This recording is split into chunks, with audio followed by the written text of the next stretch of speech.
Baay'een keenya yeroo dheeraadhaaf meejarii taphachaa turree jira. Ji'oota 4 ji'oota 5 ol kan ta'aniif meejarii taphachaa turree jira.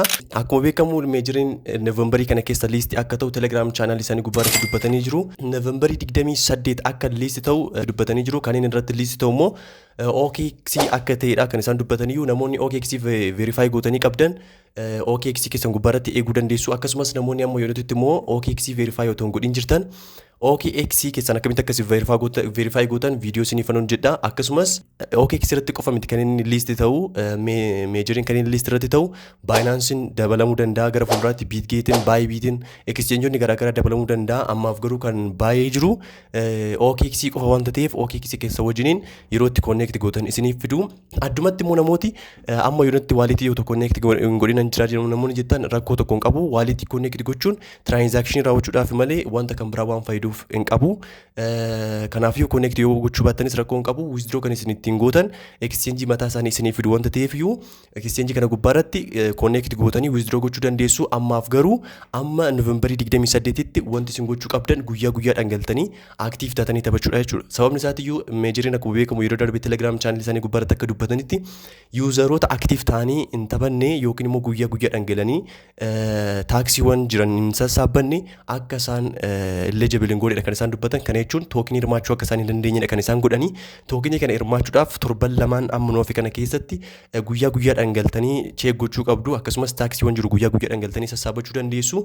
Achi booddee gaafa inni liistii ta'u namoonni exchange qabdan exchange isaan gubbaarratti baastu. Addumatti immoo namoonni amma yuunatitti national ID yookiin immoo paaspoortii hin qabne exchange keessan verify gochuu hin dandeenye non custodial walletis baasuu danda'u. Non custodial wallet gaafa isin jedhu kan akka Tonkeeperii, kan akka Myton wallet ta'uu danda'a, Telegram wallet ta'uu danda'a.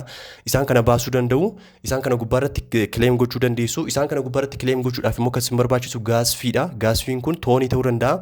Akkasumas immoo staarii ta'uu danda'a jechuudha. Isaan kana staarii kanas ta'u toonii kanas ta'u bittaniiti kan isin kaffaltanii achi booddee claim gochuu dandeessanii. Namooti non custodial wallet qofa fayyadamtan toonii ammaaf argachuun kan isin rakkisu yoo jiraate karaa keessaan dubbisuu dandeessu. Ani waan tokko tokko isiniif mijeessuu hin danda'a. Addumatti immoo meejarii kanarratti namoonni bileemis taphachaa jirtan bileeminis yeroo dhiyootti akka inni liistii ta'udha kan isaan dubbachaa jiran. Kanaafuu bileemii namooti taphachaa jirtanis amma yoonatitti bileemis taphachuu keessanitti fufaadha. Yoo akkam baay'ate Noovembarii kana keessa yookiin immoo ji'a isa taanu keessatti liistii ta'uu danda'a. Kanaafuu meejarii gubbaarratti wanti haaraan yoo jiraate yeroo yeroodhaan kanas isin biraan ga'u ta'a. Binance, OKX, Bybit, Bitget akkamitti akka isin verify gootan viidiyoo isinii fanan hojjedha. Akkasumas immoo akkamitti akka gurguramu erganii liistee booddee akkamitti akka gurguramuu danda'u tanaan dura Amister Combat gubbaarratti isiniif hojjedheetan ture. Amister Combat akkamitti akka gurguruu dandeessan hojjedheetan ture. Bifuma sanaan gaafa meejarii liistii ta'u bileeminis gaafa liistii ta'u bifuma sanaan kan isaan gurguramanii gara baankii biyya keessatti Nigdi baankii, Awaash, Birhaan baankii, Teelee birrii baankii biyya keessatti hojjetan kam gubbaarratti iyyuu ergisiisuu akkamitti akka isin dandeessa viidiyoo isiniif hojjedheetan ture. Kanaafuu viidiyoo kana profaayila keessa seentanii check gochuu dandeessu. Tanaan dura viidiyoon isin hojjedhe waan hin qabuuf bifa sanaan laaltanii gara maallaqaatti jijjiiruu dandeessu. Gara baankii biyya keessatti irree ergisiisuu dandeessu.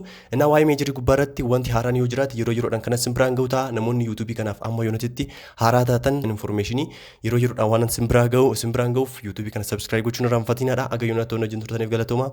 Thank you. Bye bye.